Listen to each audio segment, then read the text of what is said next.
Olá, internauta. A TVDN recebe a deputada federal Luiziane Lins. Seja bem-vinda, deputada. Obrigada, Alain. Mais uma vez pela participação. Mais um anúncio de cortes em áreas sociais. Ela não é meio que um retorno ao que o próprio PT sempre defendeu? Bom, eu particularmente sou muito crítica, porque eu acho que o ajuste fiscal ele deveria começar por quem tem mais, não por quem tem menos. Então, eu particularmente, mesmo com toda essa confusão, o país perdeu a nota de bom pagador, essa coisa toda, então se tentam criar esse ambiente e o que é cortado, se pensa logo em corte nas políticas sociais. Eu particularmente sou contrário, porque eu não sou da teoria do Estado mínimo, eu não acho que tenha que ter um Estado mínimo, tem que acabar não sei quantos ministérios, etc e tal, porque para o Brasil dar certo. Não acho que é por aí. Até porque o Estado ele tem que ser do tamanho do que a população necessita. Nem mais nem menos, nem mais para ficar inventando cargo só para ter mais despesa ou para ficar agradando aliado, acho que não deve ser assim, mas também não deve ter de cortar cargo só para poder dizer que está fazendo o dever de casa para os organismos internacionais. Não. Eu acho que o Estado tem que ser do tamanho que a sociedade necessita. E como nós temos uma sociedade muito desprovida de políticas públicas, eu não acho que o corte deva se dar por aí. Então, nesse ponto, eu tenho uma avaliação crítica dessa fórmula, porque nós nós fugimos dessa fórmula o tempo todo. Quando o FMI dizia que a gente tinha que cortar gasto, na verdade, o governo do presidente Lula fez aumentar o número de ministérios. E, por exemplo, do turismo que não existia. Quando eu cheguei aqui, não tinha Secretaria de Turismo quando eu cheguei no governo municipal. E foi fundamental para ser um vetor de desenvolvimento econômico. Então, quando o presidente Lula cria a Secretaria de Turismo e diziam que ele tinha que cortar gasto, ele estava fazendo o quê? Um investimento na máquina do Estado. E um investimento que deu certo, que deu resultado. Então, a gente já contrariou isso. O que nós fizemos? Ao invés de a gente ficar mais dependente internacionalmente, nós nos livramos do Fundo Monetário Internacional no governo Lula. Ou seja, o Brasil saiu de devedor eterno do FMI. O FMI foi que, em determinado momento, veio pedir ajuda ao Brasil. Para você ver o quanto, às vezes, essa lógica neoliberal, ela não dá resultado concreto, real. Ela é o momento deles avançarem em cima dos direitos, isso sim. Mas, então, nesse ponto de vista, a gente tem um grupo significativo do PT, como de deputados, tem se colocado de forma muito crítica e tem tentado, na medida do possível, dialogar com os ministros que hoje estão à frente disso. Tanto o ministro Nelson Barbosa, do Planejamento, como o próprio ministro Levi, do Desenvolvimento Econômico, que hoje muitos setores do PT pedem, inclusive, a saída dele de forma muito clara do governo. Né? Existem vários momentos do PT onde há uma palavra de ordem que é fora Levi, porque as pessoas estão compreendendo que talvez ele não esteja sendo o ministro da Fazenda da lógica de governo de um projeto popular como o do PT. Você defende essa saída? Olha, eu acho que se for para ele continuar fazendo o que ele está, era melhor sair. Sinceramente, acho. Porque ele está indo por um programa que não desgasta e não dá efetividade. Quando está se falando desses ajustes fiscais, que até agora isso aí não foi para frente. Por quê? Por que não foi para frente?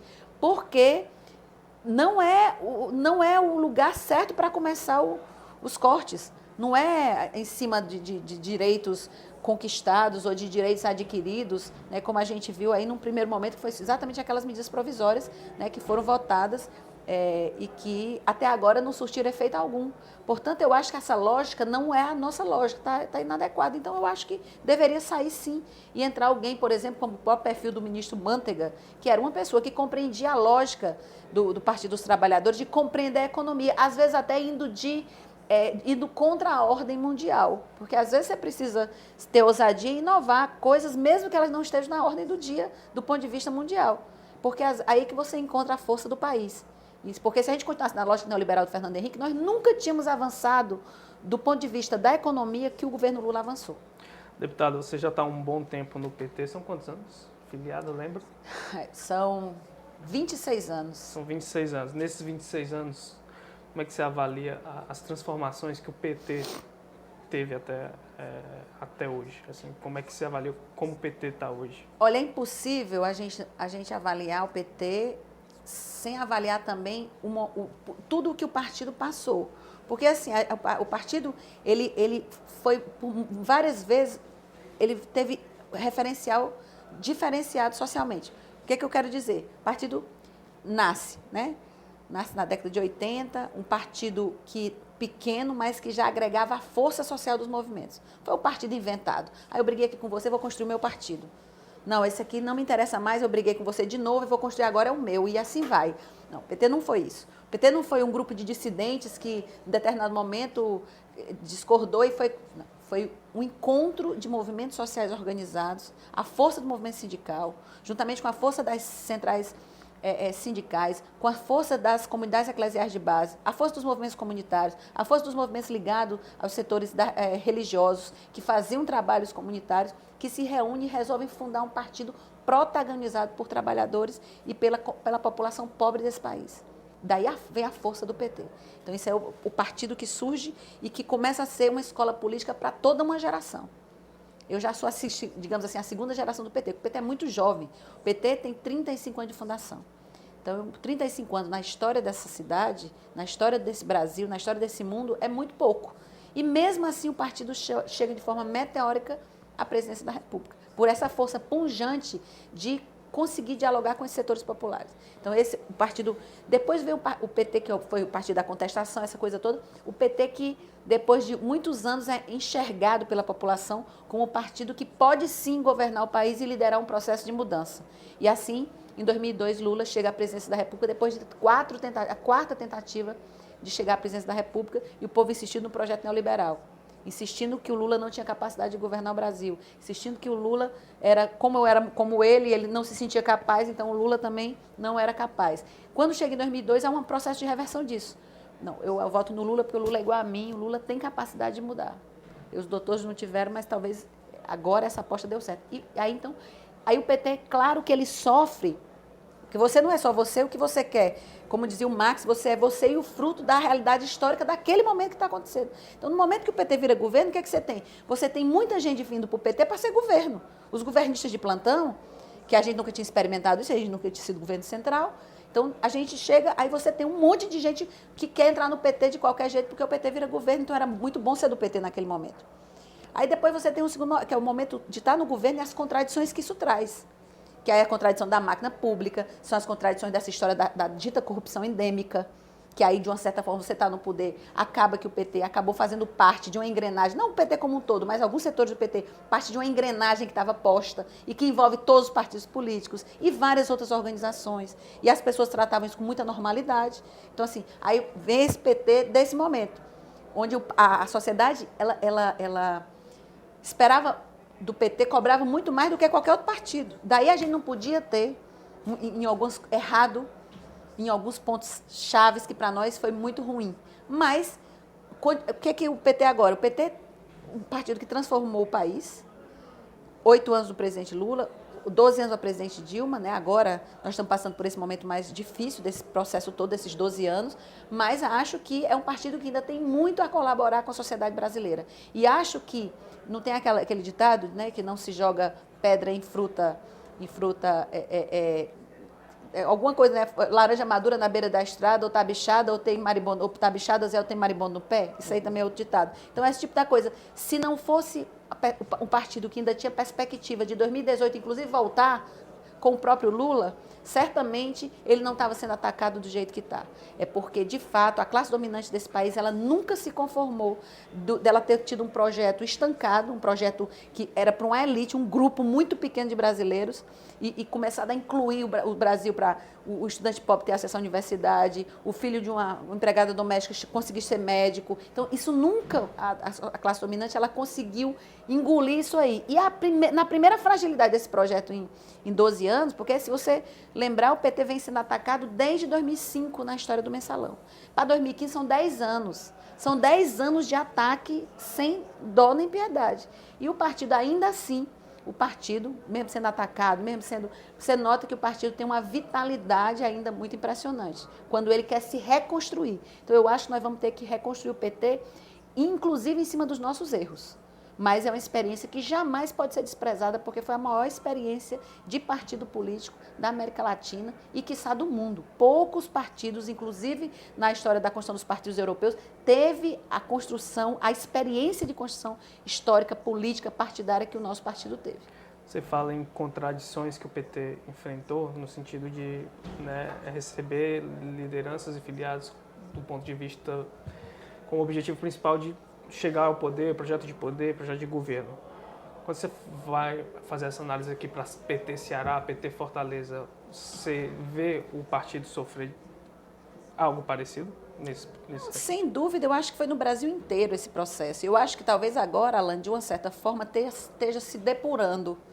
Né? De uma certa forma, está se depurando o partido nesse sentido.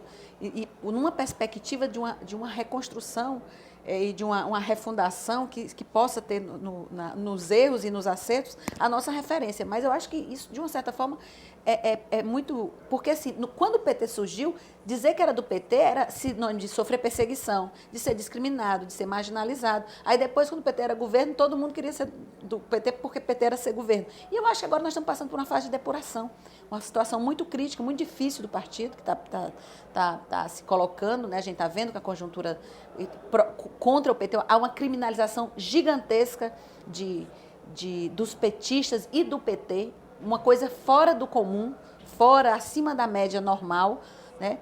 E isso daí está sendo visto também pela sociedade. Às vezes a sociedade reage ao contrário. É tanta pancada que se surpreende assim. Por que está acontecendo isso? Porque o objetivo, não tenho a menor dúvida, o objetivo da classe dominante do país é chegar no Lula.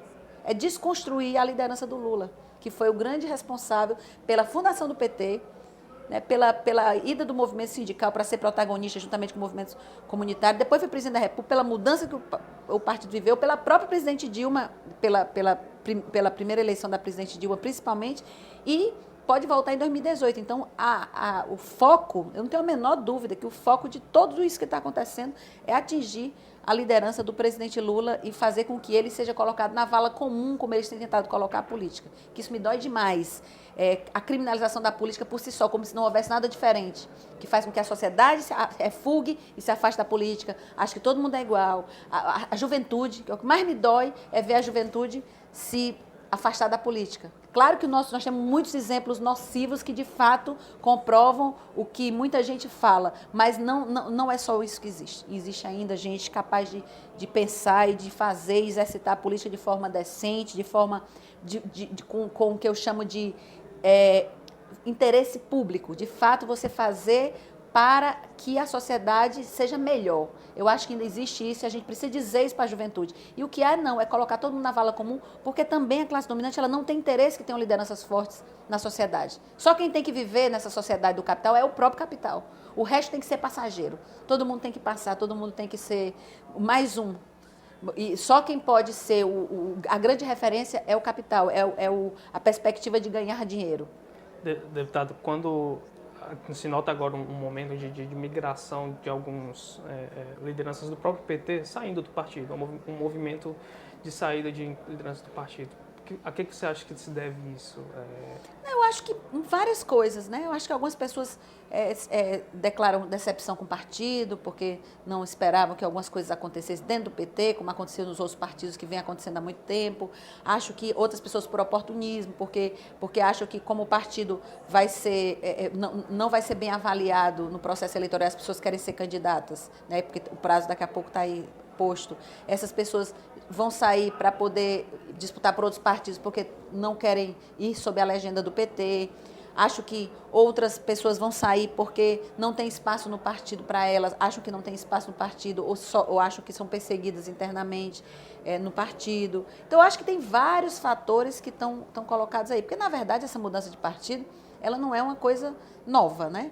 Na verdade, existe todo... E como eu disse, também pode ser que o PT também esteja sofrendo essa depuração daqueles que entraram quando o partido estava com perspectiva de poder, agora achando que a Dilma pode não ter mais poder, pode cair. Muita gente também está aproveitando o momento para abandonar o barco. Então, acho que tem vários fatores que levam a isso. Nesse rol, chegou-se até a especular a sua saída do partido. Você descarta qualquer desse tipo de hipótese? Olha, eu já descartei de forma mais firme, porque, na verdade, assim, não por nada disso que o PT está vivendo, a crise, porque eu compreendo, estou no PT, como eu disse, estou no PT desde os 19 anos, foi no partido que eu me filiei em toda a minha vida, sofri as dores e as delícias de ser PT. Quando eu tive que disputar internamente, disputei, né, apostando no projeto PT. Agora, o que às vezes cansa, e eu não tenho mais, chegou um momento da minha vida que eu não tenho mais que provar nada para ninguém, entende? Assim, então, o que cansa às vezes o que acontece com a gente dentro do próprio partido. em especial aqui no estado do Ceará. Isso daí não é uma queixa só minha, tem várias pessoas que estão queixosas. O próprio deputado federal Odorico, que foi meu secretário de saúde no primeiro governo, está muito chateado, se sentindo perseguido dentro do partido. Então, se está passando talvez pelo que eu há 20 e poucos anos passo, assim, existe de fato isso. Isso é o que mais chateia. Você vê que existem pessoas dentro do próprio partido que não estão sendo honestas nas suas atitudes políticas com os companheiros que estão dentro do PT. Então, isso daí me cansa muito. E principalmente agora, quando eu digo que o PT tem que ser protagonista aqui em Fortaleza nas eleições de 2016. Nós não podemos terceirizar essa responsabilidade, porque não tem responsabilidade nenhuma para com a cidade. Apenas porque um dia o prefeito apoiou o governador que é filiado ao PT, ou que é do PT.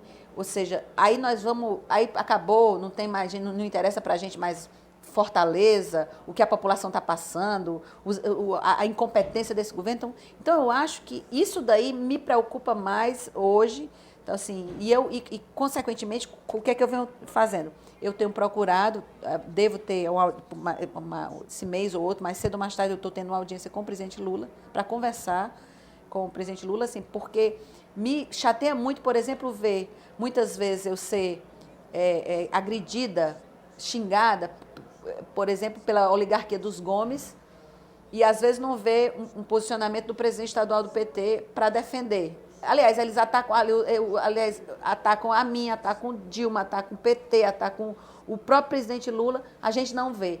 Quando há uma interpretação de uma fala minha e tudo, você vê de pronto, muitas vezes, um posicionamento de imediato, né? Que ofende, que muitas vezes interpreta essa coisa toda. Então, isso daí cansa, isso daí chateia, isso aí é um fato, porque num momento desse, eu acho que o partido devia estar junto, se fortalecendo para saber como é que melhor a gente pode colaborar que o partido saia imediatamente dessa crise política que está posta. Você acha que é uma disputa interna que atrapalha? Olha, eu acho que se fosse uma disputa interna mais sadia, porque às vezes a gente sempre viveu com disputa interna, o PT sempre foi uma matiz de vários pensamentos, tendo essência comum, mas de vários pensamentos políticos, sempre foi isso, e sempre foi muito bom para o partido isso. Agora, quando isso está no patamar, muitas vezes, que não é a disputa sadia, enfim, aí isso assim, atrapalha, porque as pessoas, às vezes, cegamente querem o poder, querem estar bem, mas acabam esquecendo de que tudo que a gente faz na política tem um propósito, e o propósito, em geral, é mudar a sociedade para melhor. Então, assim, essas coisas, de uma certa forma, cansam nesse sentido atrapalham nesse sentido de você... Por exemplo, a gente poderia estar discutindo já o que o PT vai fazer em 2016, do ponto de vista do cenário político local, municipal. Aí, fulano, que não sei quem, que é ligado a não sei quem, que não sei o quê, que apoiou não sei quem, o Roberto Cláudio, aí não é... Então, assim, isso daí sim acaba travando o partido, para o partido não se organizar e não superar as suas dificuldades. Então, isso daí, de uma certa forma, atrapalha. E, deputada, quando quando você analisa o seu futuro no partido, você atrela muito ele em relação ao que o partido, qual será a postura do partido em 2016? Quando você pensa em qual é o seu futuro no partido, depende de como o PT vai conseguir se comportar em 2016? Minha relação com o PT nunca foi uma relação de eleição. Porque se fosse, eu teria saído do partido em 2014, quando eu tive um convite muito especial. Por 3 vezes eu fui procurada pelo então candidato, que não era nem candidato na época, pelo então governador de Pernambuco, que era o presidente nacional do PSB, Eduardo Campos. Eduardo teve 3 vezes comigo e me chamou para ir para o PSB naquele momento, para eu ser candidata a governadora, inclusive com a entrada certa para a candidatura. E naquele momento, mais uma vez, mesmo com tudo que aconteceu, com o PT mudando de rota na véspera da convenção, da noite, a convenção sendo de manhã e tudo, mesmo assim, eu permaneci no PT, não era porque eu não era candidata a governadora que eu ia deixar o partido. Então, minha relação nunca foi essa, né? Diferentemente aí de setores que já vão para o 7º partido, né? Vão se filiar agora no 7º partido, né? Que é, inclusive, que é exatamente os Ferreira Gomes, né? Que já passaram pelo PDT, aliás, começou pelo PDS, depois foi PMDB, depois foi PSDB, depois foi PPS, depois foi PSB, depois foi para o PROS e agora vão para o 7º, que é o PDT. Eu estou até dizendo que eu lamento pelo PDT, né? Então, assim, minha relação com o partido é uma relação importante, de levar a sério, de saber que o partido é um instrumento. Quando eu achar que esse instrumento está esgotado, ou que esse instrumento ele não dialoga mais com a sociedade, aí é a hora de... Eu sou uma socialista convicta, eu sou uma militante marxista do mundo, que quero transformar. Então, esse é meu objetivo. E para isso a gente vai atrás de instrumentos. E eu acho que o PT ainda está valendo como instrumento dessa luta e como instrumento dessa transformação. Mas também, no momento que eu achar que isso está esgotado, também aí nós vamos buscar outros instrumentos de fazer o que a gente de fato acredita. Então, assim, não acho que é o caso. Agora, é o fato, por isso quero conversar com o presidente Lula, quero ver como é que ele está avaliando toda essa questão.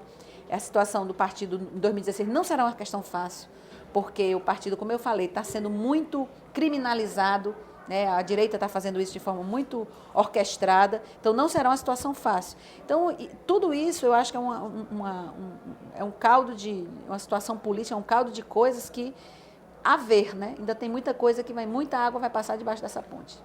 Deputada, mais uma vez, obrigado pela atenção. Eu que agradeço. E até mais. Até mais.